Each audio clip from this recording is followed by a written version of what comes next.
3 Agustus 2008. Seorang pria tergeletak tak bergerak di salju di K2. Dia mengalami kebutaan salju dan hampir tidak bisa melihat tangannya sendiri. Rekan-rekannya sudah meninggalkannya dan sekarang dia benar-benar sendirian, sepenuhnya keluar jalur dan terjebak di sisi yang salah dari gunung paling berbahaya di bumi. Dia sudah menghabiskan 2 malam penuh di alam terbuka, di zona kematian yang membeku. Tanpa kapak es, tanpa air, tanpa sarung tangan. Semua orang yang mengenal K2 sudah sampai pada kesimpulan yang sama. Orang ini sudah mati. Dan kabar itu sudah sampai ke istrinya di rumah bersama putra mereka yang baru berusia 9 bulan. Tapi beberapa jam kemudian, sesuatu akan terjadi yang bertentangan dengan semua prinsip pengobatan di ketinggian. Sesuatu yang hampir tidak bisa dipercaya. Tidak ada dokter, pendaki, atau ilmuwan yang akan pernah bisa menjelaskannya. Inilah kisah luar biasa Wilco van Rooyen. Selamat datang di Ekstrim. Jika Anda melihat Basecamp K2 pada minggu terakhir Juli 2008, Anda akan melihat begitu banyak tenda hingga Anda akan mengira Woodstock telah dipindahkan ke Pakistan, Belanda, Korea, Norwegia, Serbia, Italia, Amerika. Tenda-tenda semuanya berdesakan di hamparan gletser yang sama, di kaki gunung yang sama, menatap ke atas dan semuanya menunggu hal yang sama selama hampir 2 bulan. Seluruh musim pendakian tahun itu sangat berat bagi para pendaki. Sudah begitu banyak badai selama beberapa minggu terakhir sehingga tidak ada seorang pun yang bisa naik cukup tinggi ke gunung untuk memasang tali pengaman penting yang dibutuhkan menuju puncak. Para pendaki pada dasarnya terjebak di dalam tenda mereka, menghabiskan persediaan makanan yang terbatas, perlahan kehilangan kondisi fisik yang telah mereka usahakan dengan susah payah, dan mulai putus asa. Namun pada akhir Juli, para peramal cuaca memberikan apa yang telah didoakan semua orang. Sistem tekanan tinggi akhirnya bergerak di atas K2 dan selama 2, mungkin 3 hari, angin akan cukup mereda sehingga upaya mencapai puncak menjadi mungkin. Tanggal 1 Agustus khususnya akan menjadi hari yang sempurna untuk mencapai puncak. Dan karena semua orang telah terjebak selama berminggu-minggu, setiap ekspedisi di gletser itu akan berusaha mencapai puncak pada waktu yang sama persis. Itu berarti lebih dari 30 pendaki berencana untuk melewati gunung paling berbahaya di planet ini pada hari yang sama persis. Maksud saya, kamu tidak perlu jadi jenius untuk melihat bagaimana hal ini bisa berubah menjadi sesuatu yang tidak menyenangkan. Dan memang terjadi.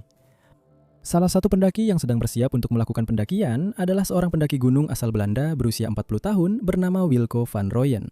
Wilco adalah pendaki Belanda yang memimpin tim K2 Belanda dan dia berada di sana untuk menyelesaikan urusan yang belum selesai. Karena K2 dan Wilco van Rooyen telah saling berhadapan selama 13 tahun dan K2 selalu menang. Pada tahun 1995, saat Wilco sedang mendaki antara Camp 1 dan 2 di gunung ini, sebuah bongkahan batu tiba-tiba datang entah dari mana dan menghantam wajah serta bahunya. Batu itu menghancurkan tulang pipinya dan mematahkan lengannya begitu parah hingga tulangnya menembus kulitnya. Dia kehilangan 1,5 liter darah di gunung dan harus menunggu 5 hari di base camp untuk helikopter penyelamat. Lalu sekitar 11 tahun kemudian, pada tahun 2006 dia kembali, berdiri di lereng yang sama dan saat mendaki lagi, sebuah batu terlepas di atasnya dan mengirimnya langsung ke rumah sakit untuk kedua kalinya. Sekarang, kebanyakan orang akan menganggap itu sebagai sebuah pertanda. Wilco pada dasarnya berkata, begini, mungkin percobaan ketiga akan berhasil. Jadi, pada tahun 2008, dia meninggalkan istrinya Helen dan putra mereka yang baru berusia 9 bulan di Belanda dan kembali ke K2 untuk menutup babak kelam dalam hidupnya ini. Yang bepergian bersamanya adalah sahabat terdekat sekaligus rekan pendakinya, Kees van de Gevel. Kees adalah orang yang telah membantu Wilco turun dari gunung ini dengan selamat pada tahun 1995. Dan 20 tahun mendaki bersama telah membangun sesuatu di antara mereka yang melampaui sekadar persahabatan. Di gunung mereka saling menjaga. Jika salah satu tidak bisa melanjutkan, yang lain akan memimpin. Dan kemudian ada Gerard MacDonald, seorang insinyur Irlandia berusia 37 tahun yang juga ingin menuntaskan urusannya di K2. K2 sudah pernah mengirim Jer ke rumah sakit akibat jatuhan batu pada ekspedisi tahun 2006 yang sama dengan Wilco. Mereka berdua kembali ke gunung yang sama dengan mimpi yang sama untuk mencapai puncak apapun yang terjadi. 3 pria yang ingin menuntaskan urusan dengan K2 bersama seorang Sherpa Nepal bernama Pemba Gyaltse, salah satu pendaki ketinggian tinggi paling berbakat secara teknis yang masih hidup. Tepat setelah tengah malam pada 1 Agustus 2008, Wilco, Kas, Pemba, JER, dan sekitar 30 pendaki lainnya dari setiap ekspedisi di gletser itu memasang krampon mereka dan mulai bergerak naik menembus kegelapan menuju puncak K2. Selama beberapa jam pertama, gunung itu hampir sunyi. Hanya suara krampon yang menyigit es, irama napas yang terengah-engah, dan sesekali suara tali yang berderit. Senter kepala menembus salju hitam dengan berkas cahaya tipis. Di ketinggian itu dan dalam kegelapan seperti itu, dunia menyusut menjadi sebidang es tepat di bawah kakimu. Kamu tidak memikirkan puncak. Kamu tidak memikirkan apapun, kamu hanya bergerak. Rasa dingin saat itu sangat menyiksa. Dingin yang masuk ke dalam sepatu botmu dan mulai menusuk jari-jari kakimu dalam 1 jam pertama, membuat setiap tarikan napas terasa seperti menelan kaca. Tapi setiap pendaki di gunung itu, pagi itu sudah menjalani pelatihan berbulan-bulan untuk ini. Mereka sudah siap. Mereka sedang bergerak. Menjelang fajar, Wilco dan para pendaki lainnya sudah mendaki selama berjam-jam. Di suatu tempat di depan, pada ketinggian 27.200 kaki dan di bawah cahaya yang semakin terang, mereka bisa melihat para pendaki lain mulai melambat, berhenti di titik tertentu tanpa alasan yang jelas yang bisa mereka lihat saat itu. Saat itulah segalanya mulai tidak beres, seperti efek domino. Lihat, upaya mencapai puncak di K2 adalah operasi yang sangat terkoordinasi dan sepenuhnya bergantung pada tali-tali tetap yang sudah dipasang di depan para pendaki. Kalau belum ada tali tetap yang terpasang, pada dasarnya mustahil mencapai puncak. Untuk K2 secara khusus, ada sebuah alur yang sangat curam dengan kemiringan 60 derajat dari es biru padat yang disebut bottleneck. Ini sangat curam dan licin sehingga kamu harus sepenuhnya mengandalkan 2 ujung logam di bagian depan kramponmu dan tali pengaman tetap hanya untuk menarik berat badanmu ke atas. Dan menggantung tepat di atas bagian itu ada serat es raksasa, seperti lampu gantung yang terbuat dari bongkahan es besar seukuran gedung. Serak ini terus-menerus mengerang, bergeser, dan pecah. Ketika itu terjadi, bongkahan es besar seukuran rumah tiba-tiba terlepas dan jatuh ke bottleneck tanpa peringatan. Saat kamu mendaki bottleneck, kamu benar-benar berdiri tepat di bawah gilotin yang tergantung. Satu-satunya cara untuk bertahan hidup adalah melewatinya secepat yang secara fisik memungkinkan. Tapi ada masalah besar pagi itu. Tali-tali di bottleneck belum dipasang. Rencananya adalah tim porter pendakian di ketinggian tinggi akan berangkat beberapa jam sebelum yang lain, mendahului kelompok utama dan memasang tali pengaman di bagian paling kritis dari rute tersebut agar Wilco dan yang lainnya bisa melewati bottleneck dengan aman. Tapi porter yang menjadi kunci operasi itu tidak pernah sampai. Namanya Shahin Baik dan dia harus kembali karena sakit akibat ketinggian. Shahin adalah porter paling berpengalaman di seluruh ekspedisi dan satu-satunya orang di antara semua staf pendukung yang sebelumnya pernah berdiri di puncak K2. Dialah yang tahu persis di mana tali-tali harus dipasang dan orang yang menjadi rujukan porter lainnya. Tanpa dirinya, porter yang tersisa sudah berusaha sebaik mungkin, tapi usaha terbaik mereka memang belum yang terbaik. Mereka telah memasang tali di lereng bawah yang lebih mudah di bawah bottleneck, di mana medannya landai dan tali-tali itu sebenarnya tidak diperlukan. Dan saat mereka sampai di bottleneck itu sendiri, semua tali yang mereka bawa sudah habis terpakai. Jadi sekarang ada kemacetan para pendaki di bottleneck itu, berdiri diam dan bertanya-tanya bagaimana cara melewatinya sementara waktu terus berjalan dan mereka tak bisa mengabaikannya. Untuk memperbaiki kesalahan itu, para pendaki harus melakukan sesuatu yang sangat berbahaya. Mereka harus mundur, melepaskan tali dari bagian bawah, menariknya ke atas, dan memasangnya kembali. Itu adalah mimpi buruk logistik. Mereka akan kehilangan waktu yang sangat berharga dan tak tergantikan, karena di K2 ada hukum bertahan hidup yang mutlak dan tidak bisa ditawar. Jika kamu belum berada di puncak pada jam 2 siang, kamu harus berbalik dan turun. Alasannya sederhana. Jika kamu mencapai puncak di sore hari, kamu harus turun dari K2 dalam gelap, dan itu sama saja dengan mempertaruhkan nyawa. Wilco tahu ini. Dia terjebak tepat di dasar bottleneck, di bagian paling depan kemacetan, dan dia sangat marah. Sebagai pemimpin ekspedisi Belanda, dia mencoba mengambil alih dan mengordinasikan kekacauan itu. Dia berteriak memberikan instruksi dan perintah, tapi itu sia-sia. Ada pendaki asal Korea, Serbia, Italia, dan Belanda, semuanya bingung melihat pria yang berteriak di ketinggian 27.000 kaki itu. Tempat itu berubah menjadi Menara Babel versi lokal. Saat Wilco terjebak, Kos dan Pemba maju mengambil peran. Mereka benar-benar turun kembali ke lereng, melepaskan tali-tali yang tidak berguna, menyeretnya kembali ke bottleneck, dan mulai memaku jangkar ke es yang kemiringannya 60 derajat. Butuh berjam-jam kerja keras yang menyiksa dan membuat jantung serasa meledak di zona maut, hanya untuk membuat jalur itu bisa dilewati. Pada saat tali-tali akhirnya terpasang dan para pendaki mulai melewati bottleneck, waktu sudah lewat jam 2 siang. Tapi setiap pendaki di gunung itu tetap terus naik ke atas. Karena apa lagi yang bisa kamu lakukan? Jika kamu sudah menunggu 2 bulan, 60 hari untuk kesempatan ini, terbang ke seberang dunia, berjalan selama seminggu melintasi Karakoram, bertahan dari beberapa badai dan cuaca buruk, puncaknya ada tepat di sana terlihat di atasmu untuk pertama kalinya dalam beberapa hari. Tidak ada orang lain yang menyerah. Tidak ada orang lain yang kembali.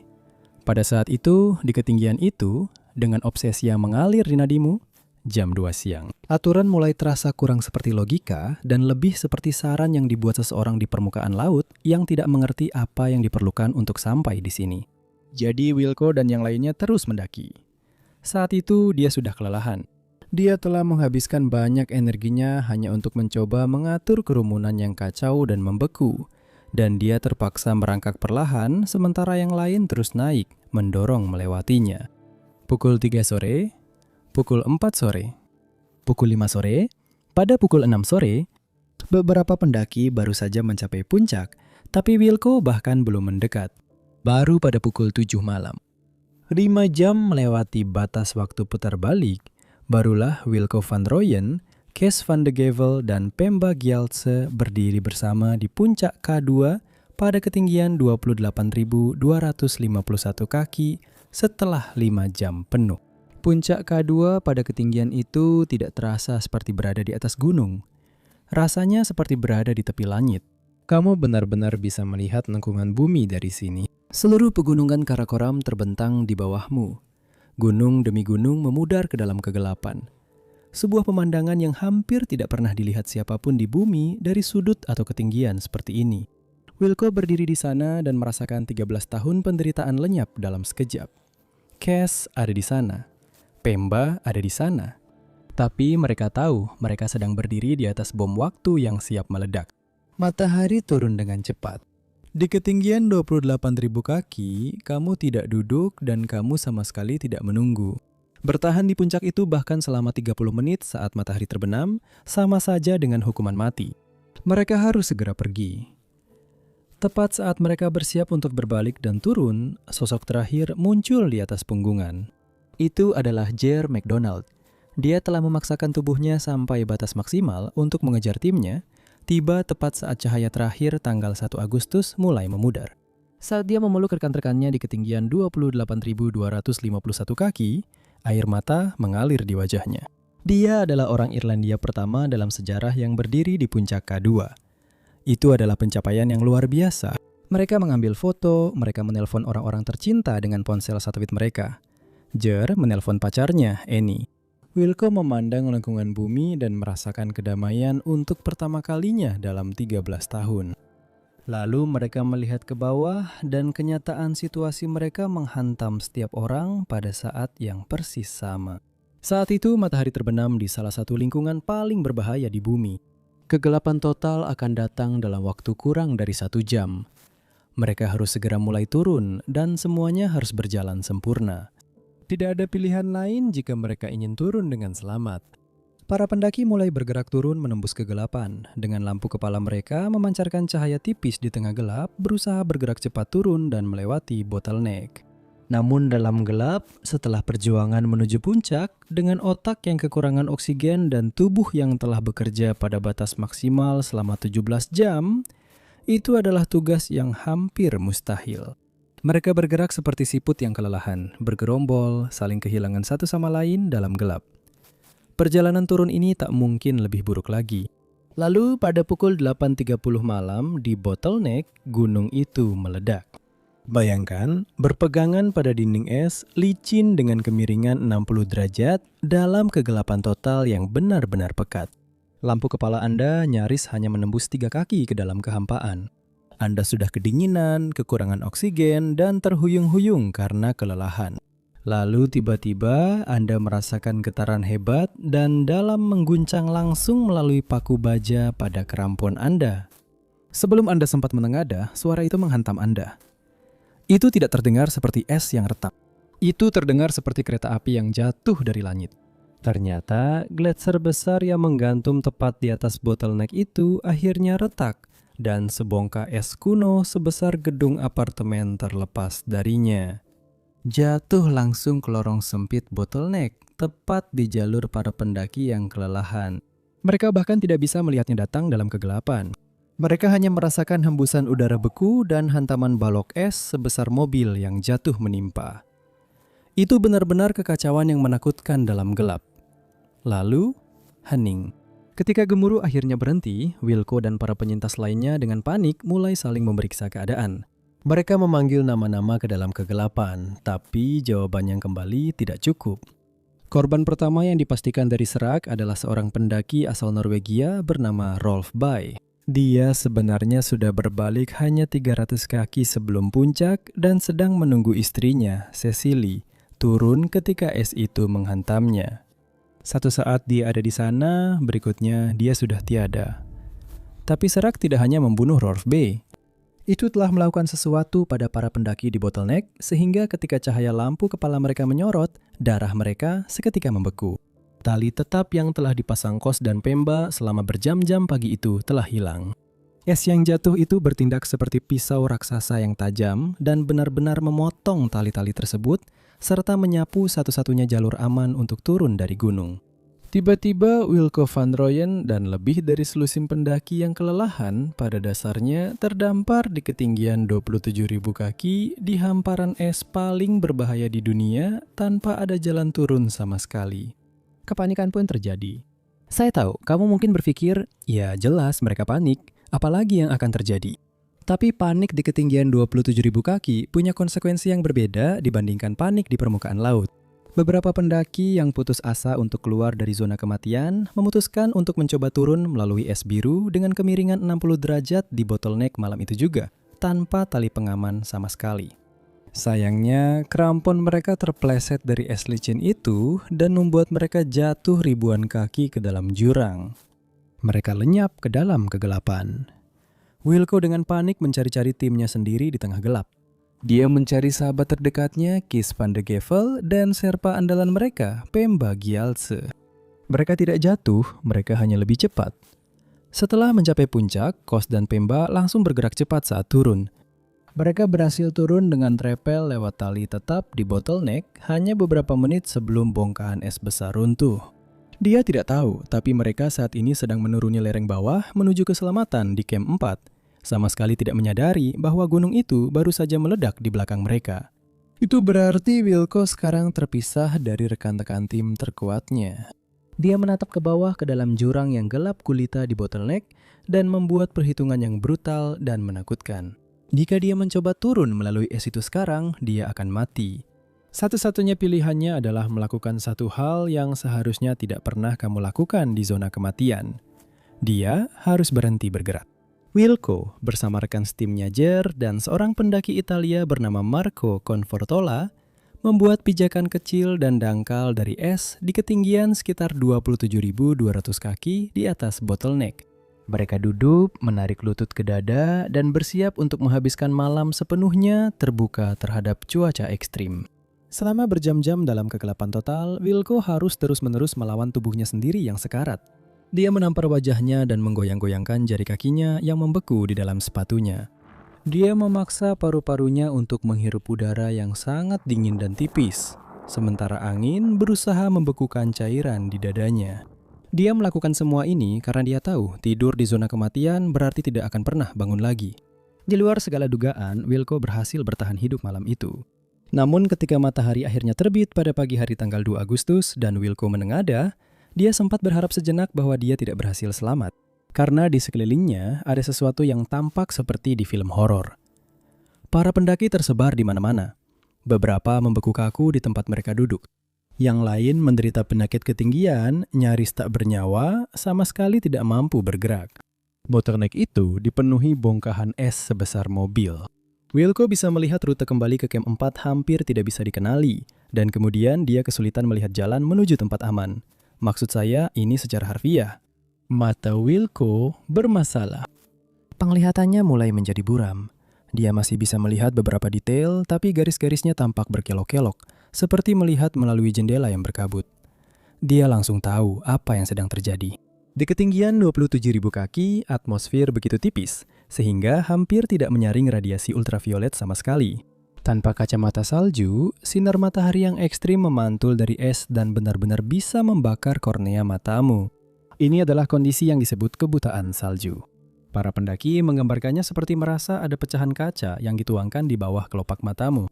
Wilco kehilangan kacamata pelindung mataharinya pada malam yang kacau sebelumnya, dan dia langsung tahu apa yang sedang terjadi padanya. Dia harus segera turun sekarang, entah bagaimana caranya, selagi dia masih bisa melihat cukup jelas untuk bergerak. Dia menatap Jer dan Marco. Kedua pria itu mengalami radang dingin dan hampir tidak merespons. Mereka sama sekali belum siap untuk bergerak. Menunggu mereka berarti kehilangan sisa penglihatannya, duduk diam di atas es.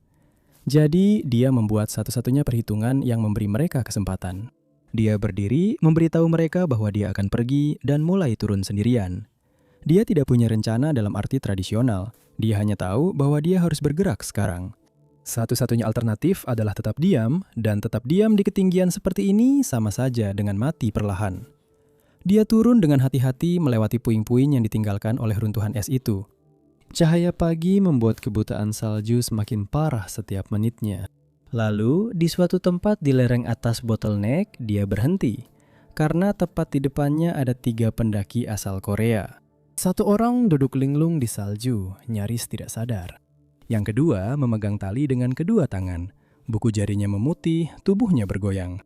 Yang ketiga berada di ujung lain tali itu, tergantung terbalik, melayang di atas bottleneck.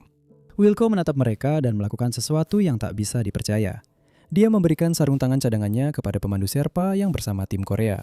Itu satu-satunya barang yang masih bisa dia berikan. Lalu dia terus turun. Sekarang giliran dia menghadapi bottleneck itu. Dinding es biru dengan kemiringan 60 derajat yang telah menelan begitu banyak pendaki malam sebelumnya. Bedanya, sekarang hari sudah terang dan tali-tali tetap yang seharusnya membimbingnya sudah robek. Tapi belum benar-benar hilang. Di sana-sini, potongan tali pendek masih tergantung dari es, sebagian terpotong oleh serat, tapi masih tertambat di beberapa titik yang terpisah. Wilco bergerak ke tali pertama, mengaitkan dirinya, dan mulai menyeberang. Ketika bagian itu habis, dia melepas kaitannya, bergerak menyamping melintasi permukaan es sampai dia menemukan potongan tali berikutnya yang tergantung, lalu mengaitkan dirinya lagi. Seperti bandul, dari potongan ke potongan, dari titik tambat ke titik tambat. Setiap potongan adalah keajaiban kecil yang belum tersapu pergi. Itu menguras seluruh tenaganya.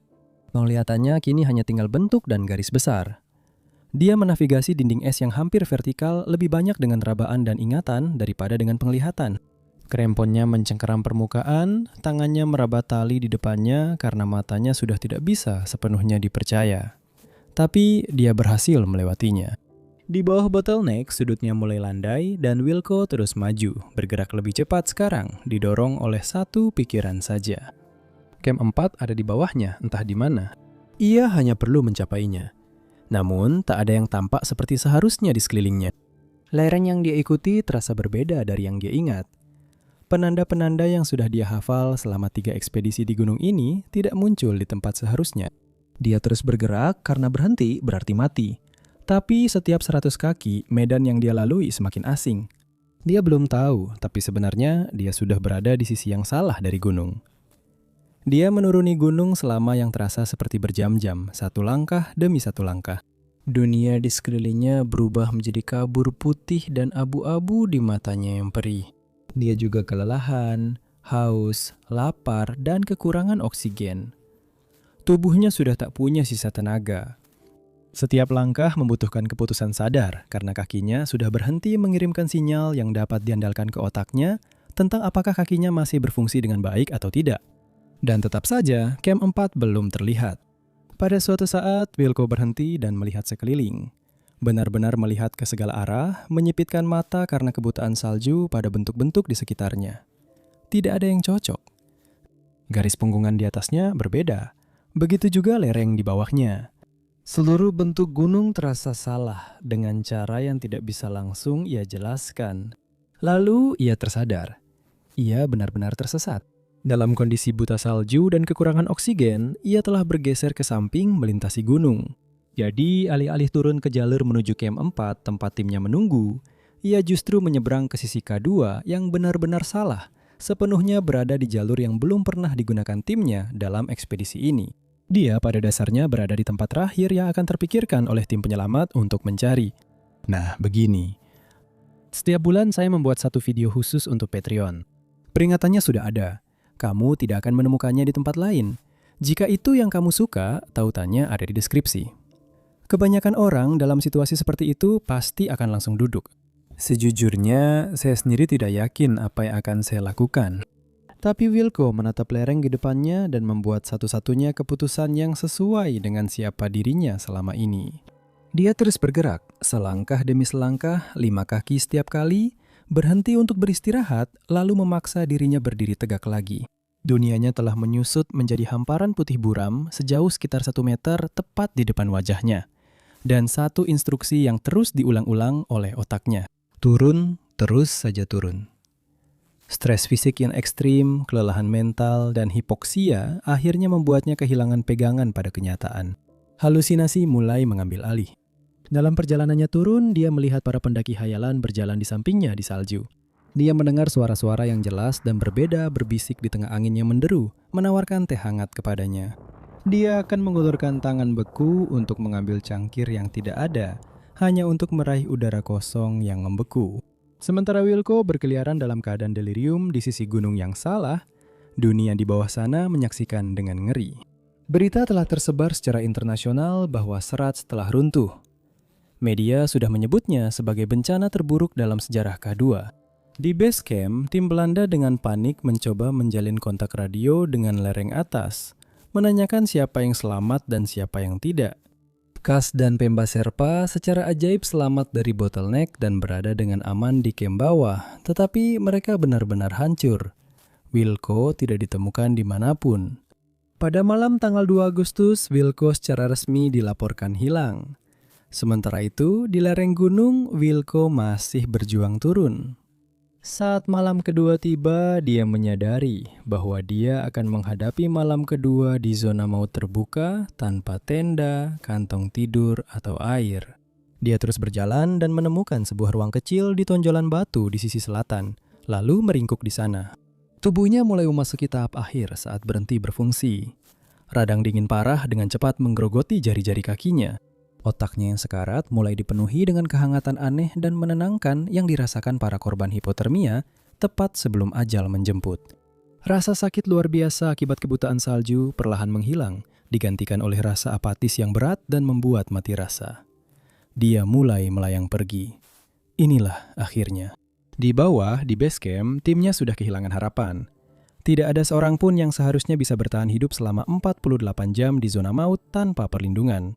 Para pemimpin ekspedisi yang menangis di tenda komunikasi akhirnya membuat panggilan yang sudah mereka takuti sepanjang hari. Mereka menelepon istri Wilco, Helen, yang berada di Belanda dan memberitahunya kabar yang menghancurkan hati itu. Wilco hilang di gunung. Dia kemungkinan besar sudah meninggal dan tubuhnya akan tetap berada di sana selamanya. 3 Agustus 2008. Matahari terbit di atas tubuh Wilco. Seharusnya dia tidak membuka matanya. Menurut semua hukum biologi, jantungnya seharusnya sudah berhenti berdetak berjam-jam yang lalu. Namun tubuh manusia ketika didorong melewati batas kemungkinan medis, terkadang hanya menolak untuk menyerah. Wilco terbangun. Sekarang dia hampir buta, dengan mata yang bengkak, tertutup dan berkerak es. Tenggorokannya begitu kering hingga terasa seperti dipenuhi pasir. Entah dari mana, dalam kondisinya yang babak belur, Wilco mendapat ide cemerlang. Ponsel satelitnya masih ada di sakunya. Dia mengeluarkannya dengan jari-jarinya yang nyaris tak bisa bergerak lagi. Angka dan simbol di layar itu tidak berarti apa-apa, karena Wilco mengalami buta salju sehingga tak bisa membaca ponselnya sendiri. Tapi dia tidak perlu membacanya. Jari-jarinya yang tebal dan beku karena radang dingin meraba-raba di atas tombol ponsel. Dia tahu urutan tombol untuk menekan panggilan cepat. Dia menekan tombol itu dan menempelkan ponsel ke telinganya. Ribuan mil jauhnya di Belanda, ponsel Helen van Rooyen berdering. Dia baru saja diberitahu bahwa suaminya kemungkinan besar sudah meninggal. Dan kemudian dia mendengar suaranya. Serak, hampa, nyaris tak dikenali. Tapi dia tahu itu adalah Wilco. Melalui desis statis dan angin karakoram yang menderu, dia memberitahunya bahwa dia masih hidup dan dia tidak tahu di mana dia berada. Lalu panggilan itu terputus. Tapi itu sudah cukup. Helen segera menghubungi tim base camp Belanda. Gelombang harapan yang menyapu camp itu terasa begitu menggetarkan. Wilco masih hidup. Tapi di mana dia berada? K2 adalah gunung yang sangat besar. Tim teknis Belanda di base camp langsung bergerak. Mereka menghubungi penyedia layanan satelit yang bisa menggunakan sinyal digital dari panggilan telepon satelit Wilco untuk memperkirakan lokasinya. Data itu kembali dan hasilnya membingungkan. Koordinatnya sama sekali tidak cocok dengan jalur turun. Dia tidak berada di jalur normal. Dia berada jauh di samping, tergantung di sisi gunung yang sangat besar dan tanpa jejak. Sementara itu, di gunung, Wilco hampir kehabisan waktu. Jari-jari kakinya seperti balok es di dalam sepatunya. Darahnya sudah sepekat pasta. Semua yang dilihatnya putih menyilaukan dan sangat menyakitkan. Namun saat matahari pagi menyinari gunung melalui kabut tipis akibat kebutaan salju yang dialaminya, Wilco melihat lereng gletser di bawahnya. Itu memang tidak terlihat istimewa, tapi tampaknya sedikit lebih rendah daripada tebing-tebing yang mengelilinginya dari segala sisi. Dia tidak tahu kemana lereng itu menuju. Dia sudah tidak punya rencana apapun lagi. Dia putus asa dan hanya tahu bahwa dia tidak bisa terus duduk bersandar pada batu itu. Jadi dia memaksakan diri untuk berdiri dengan kakinya yang mati rasa, berbalik menghadap es, dan mulai merangkak turun. Ujung krempon, menggigit lereng, tangannya menghujam es untuk mencari pegangan, setengah meluncur setiap kali kakinya tidak kuat menopang tubuhnya. Dan kemudian, hal yang mustahil pun terjadi. Sebut saja keberuntungan, sebut saja keajaiban, atau sebut saja hadiah terakhir untuk seorang pria yang menolak berhenti bergerak. Lihat, K2 berbentuk seperti piramida. Sisi selatan dan jalur normal Abruzzi adalah dua sisi terpisah dari piramida itu. Tapi di bagian bawah, gunung itu menyempit, dan kedua sisi itu bertemu di titik yang sama, seperti sungai yang mengalir di antara dua tepi sampai akhirnya bermuara ke laut. Arah turunan itu kebetulan langsung menuju ke bagian bawah penyempitan itu. Dan di dasar corong itu, tepat di tempat dua sisi gunung bertemu, ada Camp 3. Tapi Wilco sama sekali tidak tahu. Dia terus bergerak perlahan. 5 langkah, istirahat. 5 langkah lagi, istirahat. Lalu entah dari mana, dia melihat tenda-tenda. Dia tidak bisa melihat warna atau detailnya, hanya bentuk-bentuk gelap di hamparan putih, sesuatu yang tak seharusnya ada di gunung itu. Dia bergerak menuju ke arah itu seperti seorang pria yang merangkak menuju air di padang pasir. Ketika Wilco sampai di kain nilon itu, dia hampir saja ambruk menubruknya. Tapi yang lebih luar biasa lagi, tenda tempat dia ambruk itu ternyata milik Kas dan Pemba, rekan satu timnya sendiri. Kedua pendaki itu terlibat dalam upaya penyelamatan untuk rekan-rekan pendaki yang terjebak di gunung. Dan karena panggilan telepon satelit yang Wilco lakukan kepada istrinya beberapa jam sebelumnya, mereka naik ke Camp 3 dan sedang aktif mencari dia di lereng. Dan sekarang, dia begitu saja berjalan masuk ke camp mereka. Ketika Kas dan Pemba melihat sosok yang terhuyung-huyung menuju camp, mereka hampir tidak mengenali pemimpin mereka. Wilco tampak seperti hantu. Wajahnya penuh lepuh akibat luka bakar matahari parah dan radang dingin ringan. Matanya benar-benar bengkak dan tertutup rapat akibat buta salju. Mulutnya berdarah karena mengunyah es yang keras. Tapi dia masih hidup. Mereka segera menariknya, menyeretnya ke dalam tenda, menyalakan kompor, dan mulai memaksanya minum teh panas, serta memberikan obat penyelamat nyawa ke dalam tubuhnya. Untuk pertama kalinya dalam 48 jam, Wilco van Rooyen tidak lagi berada di atas es. Tapi cobaan itu belum sepenuhnya berakhir. Kas dan Pemba masih harus menurunkan seorang pria buta yang mengalami radang dingin parah melewati ribuan kaki medan teknis yang tersisa. Butuh berhari-hari usaha yang menyakitkan dan sangat teliti, dengan Pemba dan Kas secara fisik membimbing setiap langkah Wilco menuruni tali. Pada saat mereka akhirnya mencapai base camp lanjutan, kaki Wilco sudah benar-benar tidak berfungsi. Dia sudah tidak mampu berjalan lagi. Dia harus dievakuasi dengan helikopter militer Pakistan. Gunung yang ganas itu menuntut harga mahal demi kelangsungan hidupnya. Wilco kehilangan semua jari kakinya akibat frostbite parah, Dan kemenangan ekspedisi itu selamanya dibayangi oleh tragedi besar. 11 pendaki kehilangan nyawa mereka dalam mimpi buruk selama 48 jam itu. Itu adalah insiden paling mematikan dalam sejarah K2. Di antara yang gugur adalah rekan setim dan sahabat Wilco, Gerard McDonald, yang meninggal sebagai pahlawan setelah menolak turun, tetap tinggal di Bottleneck untuk mencoba membebaskan para pendaki Korea yang terjebak. Wilco van Rooyen pergi ke K2 untuk menuntaskan urusan yang tertunda selama 13 tahun dan nyaris tidak selamat. Namun ayah Sherpa ini dan putranya mencoba mendaki K2 dengan persyaratan yang mustahil. Dalam perjalanan naik, mereka melihat celah sepanjang 80 kaki yang membuat semua pendaki lain mundur karena menyeberanginya berarti kematian. Namun mereka tetap melompati celah itu. Inilah alasannya dan apa yang terjadi selanjutnya.